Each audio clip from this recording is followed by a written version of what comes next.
Hi Catherine, Karen here. Glad to help you out with this little painting and in setting it up. And I think that's really, I'm glad you came to me early in this painting, just in the sense that it really is the setup and the composition and getting your your story down, what you're trying to say. All that is so important. And I find that if I take the time in the beginning to do that, sort of use that side of my brain that's analytical and thinks about things, I can do that and set myself up. And then when I'm painting, I can turn off that logical side and just respond from my more emotional, the right side of your brain, which is more emotional and artistic and creative.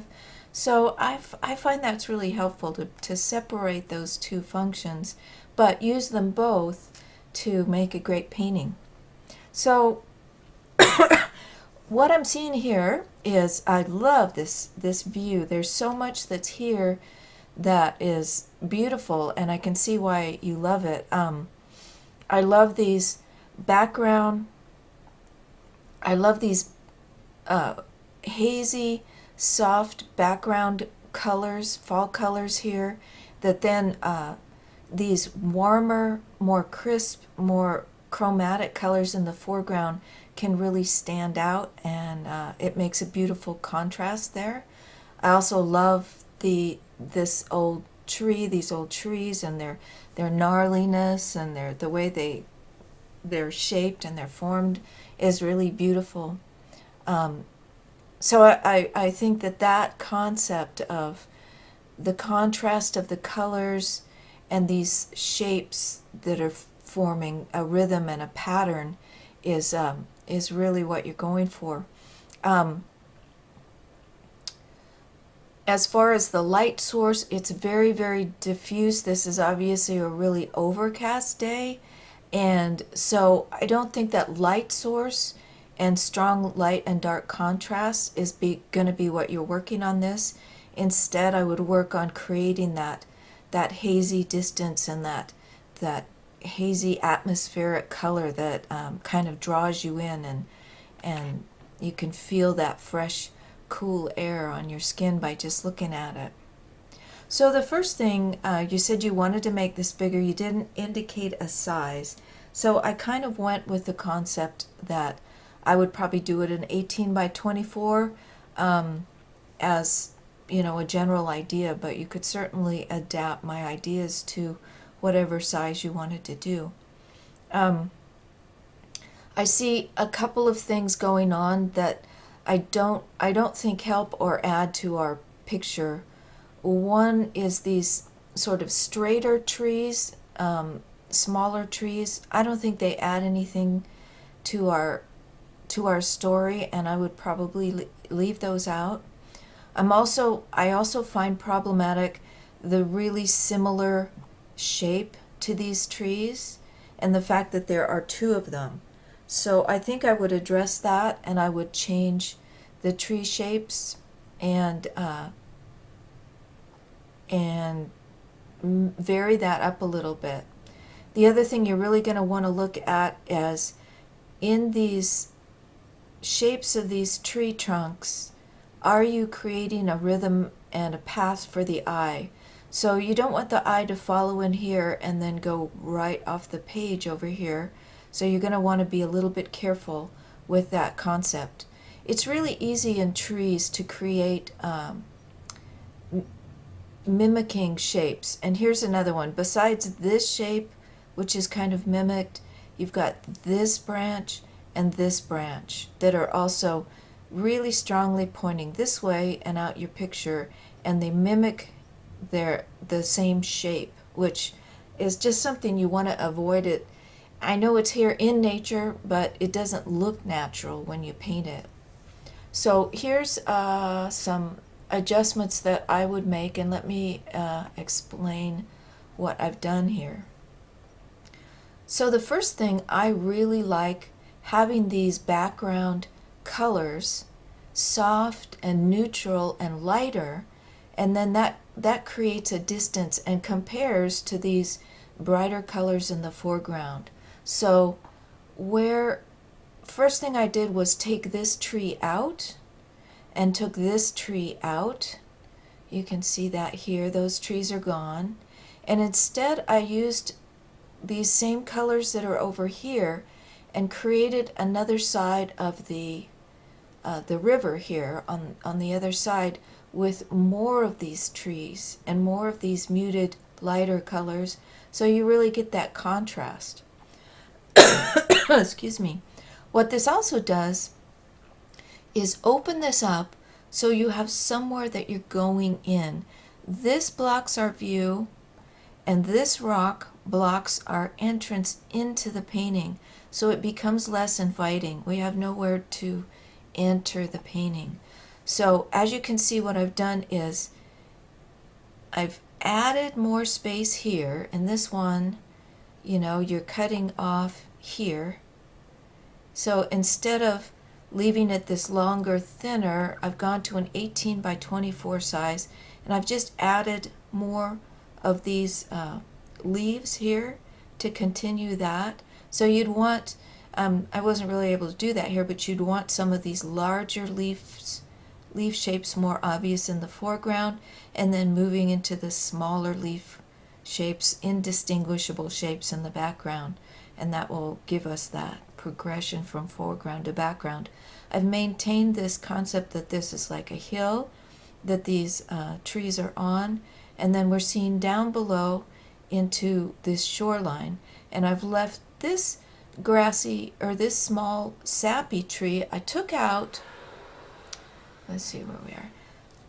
I took out these obvious branches here, but what I've done is filled in this space with this green tree and brought these trunks down a little bit so that there's a stop for the eye. So whenever you have a strong downward line like this that's leading you kind of sliding on down the hill, you want to have something that pulls the eye back up into the painting strongly, so that you don't just slide off the page and off. Instead, what I've done is taken this branch here that's leading us off the page, and I've curved it back around and down so that it pulls the eye. As the eye goes down this hill, it comes up through these green this green tree back here, and then up through this strand, this branch, and then back over here. So we create this movement, a circular movement within the painting that then sort of frames this area that invites us to go back in and to look into the water and to see what we might see back further in the distance. It invites you in to your painting instead of sending you off and out the painting. So back here, as I said, I changed the overall shape of this tree back here so that it's not mimicking the shape of this tree, and instead I've straightened it up a little bit, given it, but still kept interesting gnarly shapes to it, and added a smaller tree. Now you see you get this sort of a small, medium, large. You get this rhythm, this fan shape going on.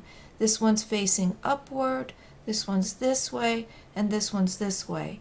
But we're still drawing the eye in and around with those branch shapes. You can see I added one here, again, to draw the eye in and around and create an interesting shape in that sort of blank space, instead of this one straight branch that's just kind of uninteresting, instead creating an interesting branch shape against this background here. I've added a few leaves here. You don't want to leave all these branches taking you up and off, especially these that are pointing this direction. You can notice that I've added leaf shapes here so that stops the eye before it goes strongly off the page. And I've added a few leaf shapes here and there, some leaf shapes into this branch that I've created coming around to draw the eye back around. Just some varied leaf shapes. You don't want to cover up all the background. In fact, I've actually lightened up this area by adding, you see this kind of gets clumpy and over compact right there, I guess I would say.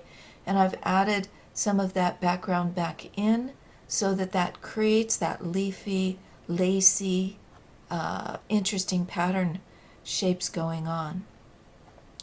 I would suggest be careful when you're doing this trunk to not get it too dark and not get the edges too sharp. So be sure to create all this texture with lighter, it's overall kind of dark, but you have a lot of lighter shapes in here on the top surfaces of things where they're getting sky reflected on them. There isn't any really strong light here, but you're still getting sky reflected on those top surfaces and some lighter areas, lighter, darker, creating those softer shapes that make this a very interesting, gnarly old tree. You've got this moss.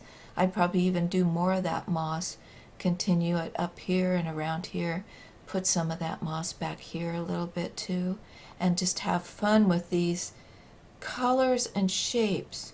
But, taking that time to create the composition that's going to invite you in. There's no barriers here. There's no big rock that's you're going to trip over as you come in. Instead, you've got an openness back here where you can come in and see the river or the lake and see the background. I love this very light blues, neutral blues back here. Those give a really nice contrast between these yellow oranges of the leaves, and then that soft background of the blues, which I would even continue up in here even more, those soft blues. Trying to think if there's anything else I've specifically done. It's mostly about the composition, changing the number of these trees into 3 instead of 2, clearing out that open space, adding some space in the foreground so that you have a little more air, a little more space to come in and view this beautiful scene. So those are my ideas, Catherine, and I hope that's helpful for you. And I can't wait to see what goes on. As always, these are just my suggestions. You're the artist, and you want to bring in what you think is beautiful. Oh, one tiny thing I just noticed is I've also added some reflections here of the trees above into the water to give that reflections, and a few light gray. I've actually used the same colors on top of the rocks here to give some indication of the further shore and this the little ripples in the water that make it look like water. Anyway, I'll stop there, and I hope that's helpful to you, and I will be talking to you later.